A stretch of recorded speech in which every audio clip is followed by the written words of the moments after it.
What's up, guys, and welcome to the very first edition of Soccer on Wheels with Jeremy Ricca.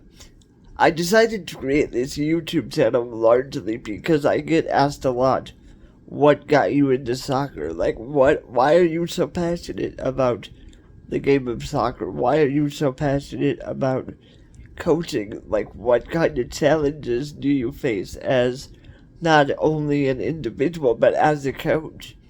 What makes it more difficult for you, and how do you deal with those challenges? So that was my main focus when it came to making a YouTube channel that I thought would be both informational and fun, because I hear it all the time, I want to know your story. And so I decided to do that. I decided to make a podcast and make videos about why I got into soccer and why I love it, and my philosophy when it comes to coaching and turning kids into good athletes and teaching them things beyond the game, because I think that's really important. I think it's important not to always get stuck in the X's and O's of the game. Yes, it's your job as a coach to win games. It's your job to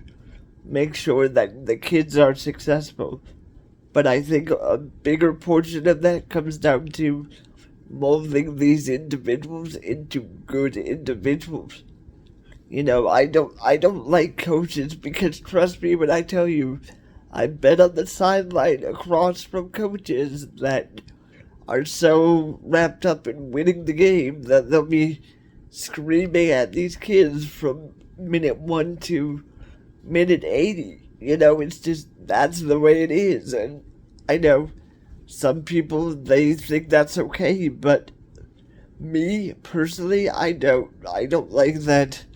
I've never been a big fan of it. I believe that once those kids step onto the soccer field, it's their job to figure it out. Yes, we can guide them in the right direction, but we cannot just sit there and scream at them from the beginning of the game to the end of the game. It doesn't work that way. So, again, I want to get into the philosophies of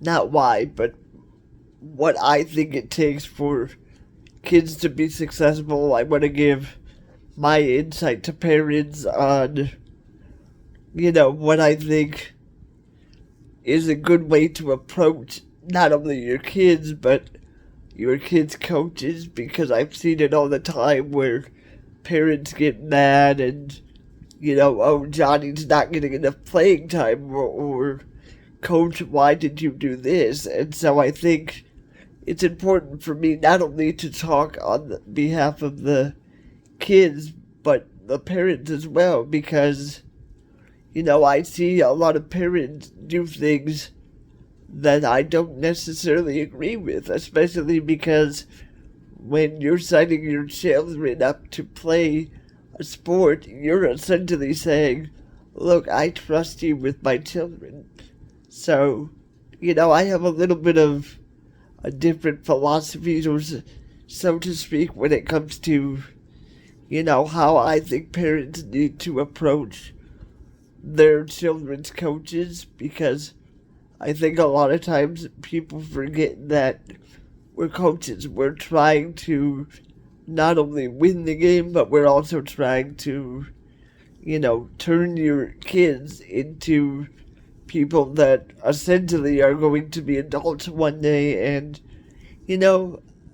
that's one thing I can really say, is that everybody that's mentored me, and I'll get into that a little bit too, everybody who's mentored me has been,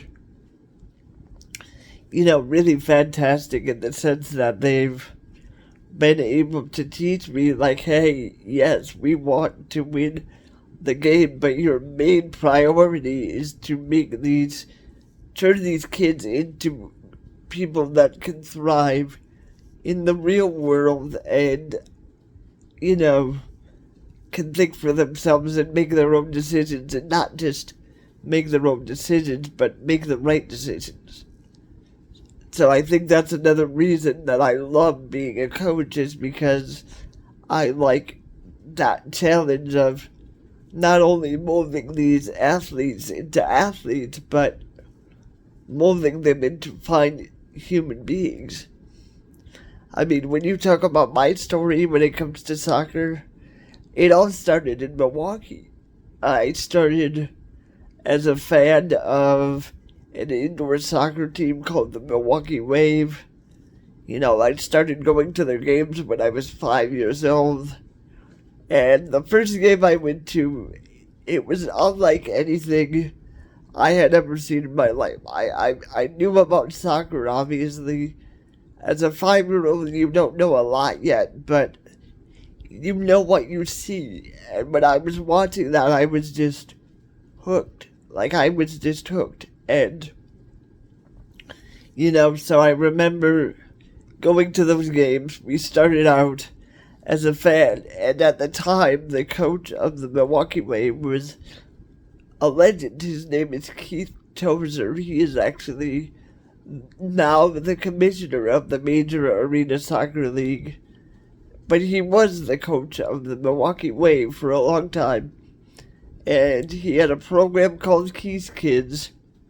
And it was a program designed for people in wheelchairs or people with disabilities, whether it be Down syndrome, CP like I have cerebral palsy, CP like I have, or really any other disability. They would be able to come to the games, they would be able to watch the game, and then after the game, they would go into the locker room, get autographs from the players, and just, you know, interact with the players. And they would get the autographs, take pictures, do whatever. And that's how I started. I was a fan. I went into the locker room. I, you know, got autographs, and from that day forward, I was hooked. And that's how it all started for me. I started as a fan, and I worked my way up into working for the team. I was the ambassador of that program, so eventually I got to the point where I was the one taking the people in to the locker room, and I was the one that was helping them, you know, get the autographs, and I would introduce them to the players. And you know, it was just a very unique experience for people, because I can honestly say indoor soccer is one of those things that is probably the most accessible for fans when it comes to fan interaction. You're not going to find a lot of that in the NBA. You're not going to find a lot of that in the MLB or the NHL. You're not going to get the kind of access that you get from players when it comes to the Major Arena Soccer League. So, you know, we got to the point my family and I would go on road trips to see Wave games. You know, I remember specifically drinking out of a trophy one year after we won the championship. You know, we won 7 championships, and I've been a part of 6 of them. So, you know, I've watched this program become really successful over the years, and even now I still have a connection to indoor soccer. I help run the MASL Off the Wall page. I do picks. I'm going to start a brand new live prediction thing on there come this upcoming season, so I'm really excited about that.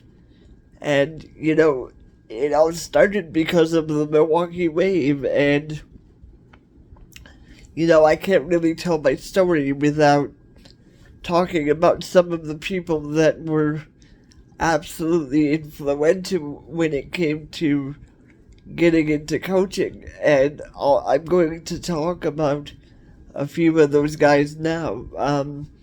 One of the biggest influences for me was, again, a Milwaukee Wave player absolute legend number 13, Michael King, the captain of your Milwaukee Wave for many years.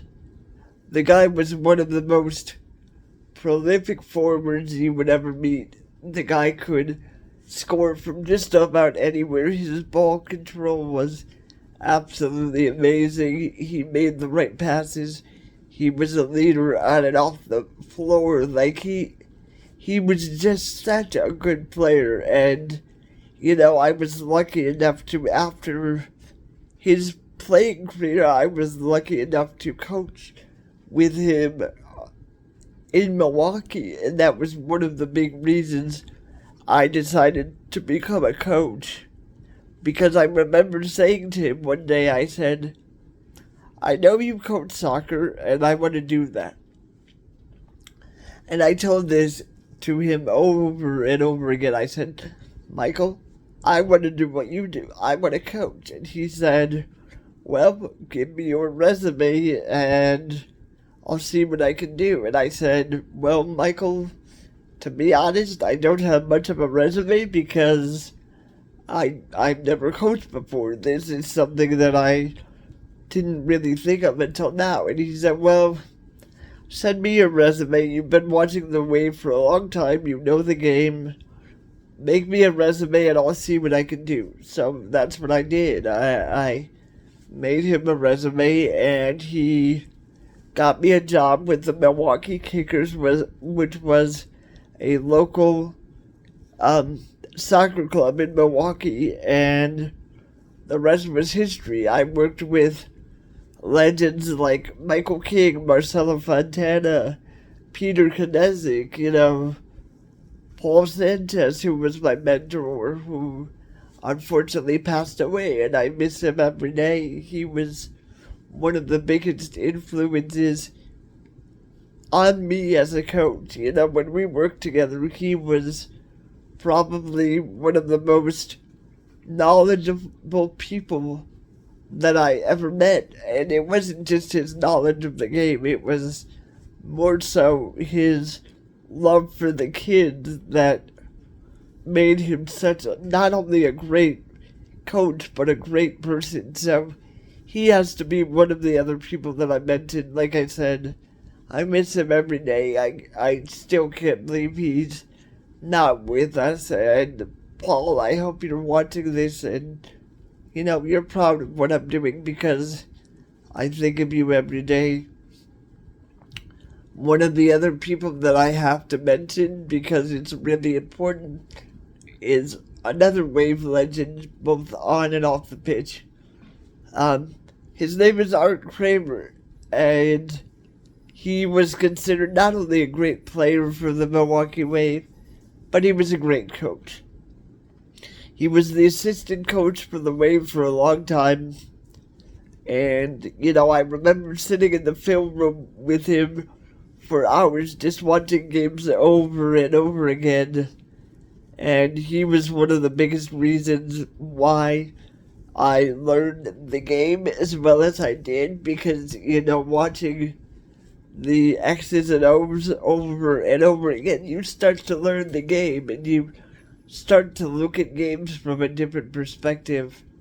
And that's what I did. I gained his knowledge. I was with him in the film room for hours upon hours, and it rubbed off on me. So, he's another guy that I can't really not give credit to for the reason that I'm a coach, because obviously, he was a big influence on me. He taught me the X's and O's, so to speak. And, when I talk about another guy who's been a really big influence on me, it's got to be Keith Tozer. Like I said, he started the whole program that I was in with the Wave. He was the founder of Keith's Kids. Unfortunately, he lost a son when they had him, and so he created Keith's Kids. But that's not the reason that I was I got into soccer. The reason I got into soccer was because when you watch the game of soccer, especially indoor soccer, you can't help but fall in love. Indoor soccer is like the most entertaining thing you could ever see in your life. It takes so much skill, it takes so much fitness, and I don't think people realize how complicated of a game indoor soccer is. And, when I think about coaching, I know, ironically enough, I coached indoor every once in a while, but not that much. I mean, it wasn't something that I did very much. I mean, we had indoor seasons in Milwaukee. We had, I believe it was like 3 indoor seasons per year. So I did get to coach indoor every once in a while. But I'll be honest, ever since I moved to Arizona, there really isn't such thing as indoor soccer. Like, we practice indoors sometimes. Like, at Arizona Soccer Club, we do practice indoors sometimes, but you don't see us playing indoor games like that at all. But it's one of those things that I really do miss, because I really do enjoy indoor soccer, probably more than I enjoy outdoor soccer, to be honest with you, just because it's a whole different dynamic. But when I talk about coaching, one of the things I get asked all the time is, how do you coach? Like, when I tell people, like, hey, I'm a soccer coach, they say to me, well, how do you coach? And I'm like, well, I have a brain. And they're like, yeah, but you don't play. I said, that's the thing. You don't need to play. You don't need to play the game in order to teach the game. The fact of the matter is, some of the best soccer players made horrible coaches. That's just the way it is. Just because you can play doesn't mean you can coach. And I like to think that I know a lot about the game of indoor soccer. I know a lot about the game of outdoor soccer. And I can't really talk about my experience in coaching without mentioning Drew. Drew is one of my favorite people in the world. I basically call him my second dad, because that's what he is. When my family and I made the decision to move from Milwaukee to Arizona, it was very scary for me, if I'm going to be honest with you.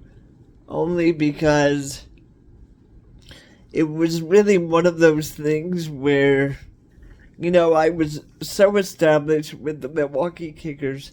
I worked with them for 7 years. I knew people there. Guys like Michael King, Peter Knezick, Daniel Noguera, Marcelo Fontana. I knew all the guys that coached there, so I was very familiar with them. So when we moved to Arizona 3 years ago, I was really scared, to be honest. I was really scared because it was one of those things that I knew nobody. And I got in contact with a guy. His name was David Belfort, and he worked for Arizona Arsenal Soccer Club. And he basically said to me one day, I said, hey, I just want to come watch. And this was during tryouts. And I just want to watch. He said, you can come watch, but you're not going to be doing anything. I said, okay, fine. So I went to tryouts that day, and he ended up giving me a job the next day. And I worked for him for 2 years. I now work for Arizona Soccer Club. Due to the weather, I haven't been able to go to a lot of the events just because it's been really hot here in Arizona. So that was one of the reasons I started this, because quite frankly, I needed something to do and I wanted to tell my story.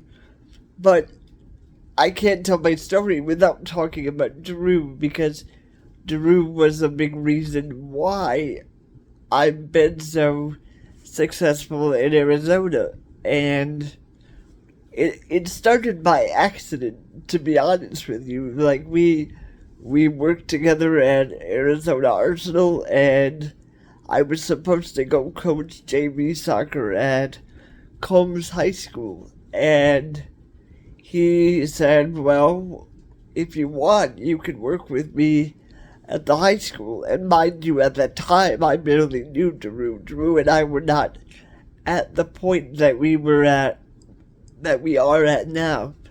So I was like, well, I'll check it out and see what happens. So I went to one of the practices, and I've been there ever since. I'm the goalkeeper coach at Campo Verde High School, and it's been a hell of a ride, I'll tell you. I mean, the first year I was there, we won a state championship, and it was one of the greatest moments of my life, because I was just coming off of surgery, and it's just one of those things that I thought I was going to miss the entire season due to injury, and I had to have surgery, so my goal was to be back for playoffs, and it just so happened that I not only got to go to playoffs, but I got to see us win my first state championship, and that was the first year I was in Arizona. So that's been one of the moments that really sticks with me, because it was one of those things that I'll never forget. And Drew was a huge part of that, obviously, being the fact that, he's the coach of the boys and girls at Campo. And Campo has been one of those things that really has been close to my heart. I never got the opportunity to coach high school soccer in Milwaukee. It was always something I thought about, but it was just never something that I really got the opportunity to do. So when I came to Arizona and that was presented to me, I was like, well, why would I not take that opportunity? And I get the question all the time, well, how are you a goalkeeper coach?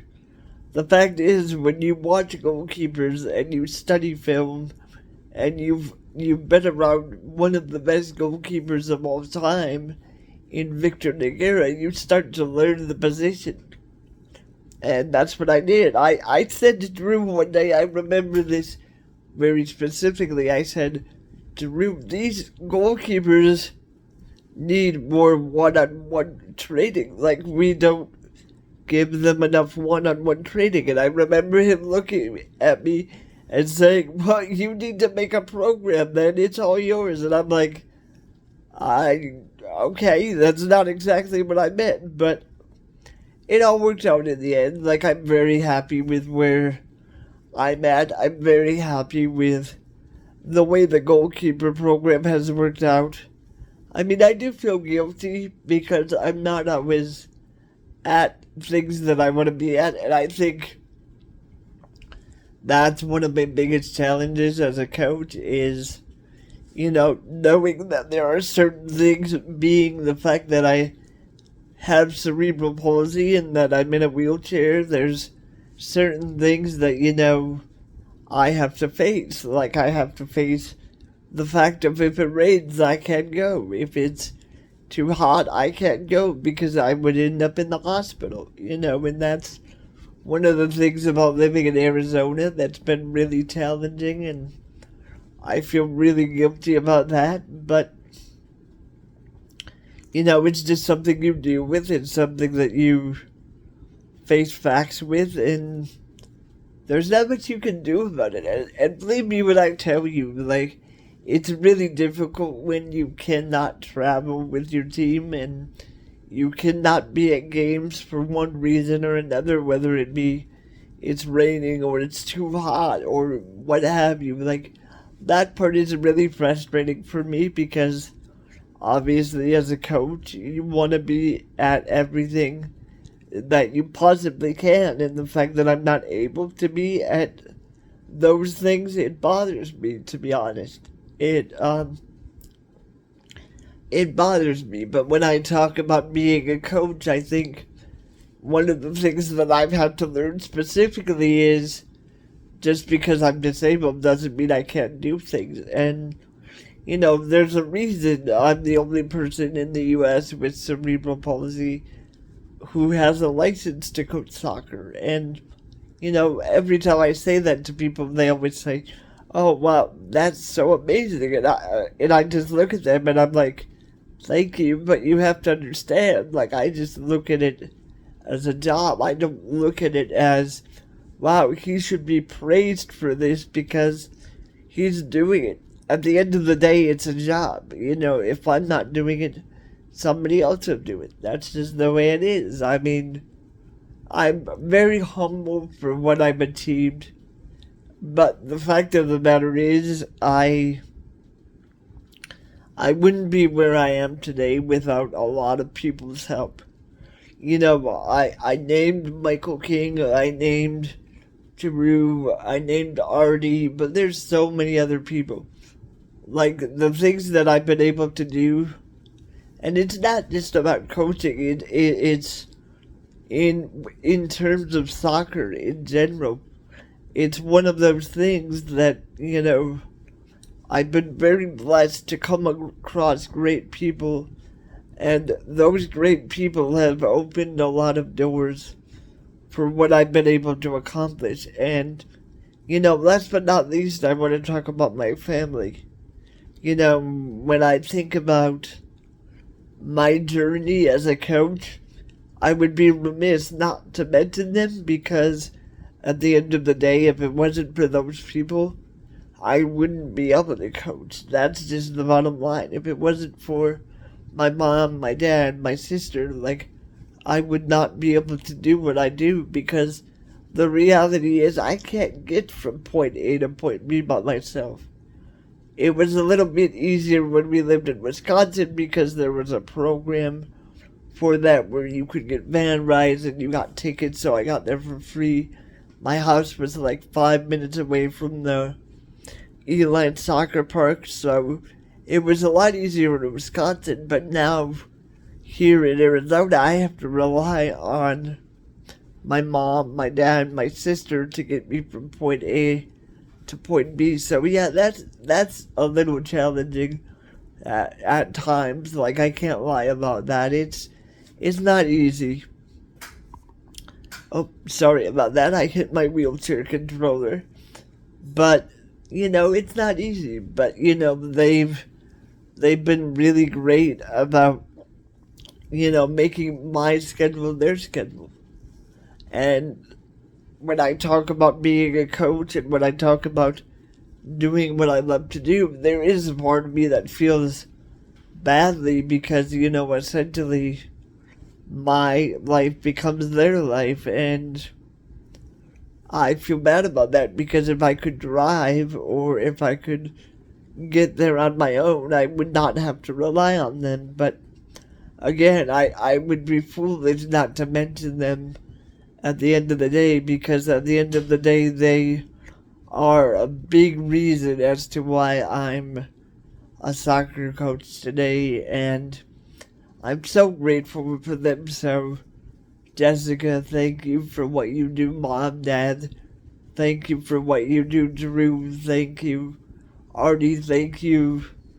The list goes on and on. Mark Litton, all you guys have been influential on me being a coach, and that's why I'm so excited to bring you this series.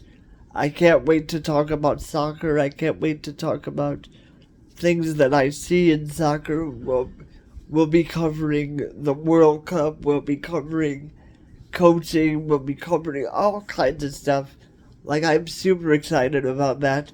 And if you guys are interested in indoor soccer, please check out the Facebook page, MASL Off the Wall, and you'll find everything indoor soccer there. Greg Suddy runs that page. He's absolutely phenomenal. The guy's a genius when it comes to indoor soccer.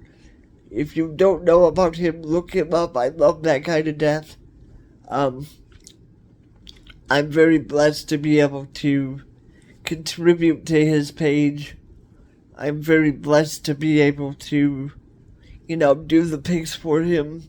I did it for a majority of the year last year, and I look forward to doing my live pic shows on his website, or not his website, but his Facebook page this upcoming season. I'm so excited about that. So stay tuned for that, and I'll bring you another video tomorrow. We'll talk about club soccer and the importance of club soccer tomorrow. I look forward to that. Thank you for watching. If you like this video, please smash that thumbs up button. If you feel so inclined, please subscribe to the channel. I'm going to try to upload at least every day to every other day.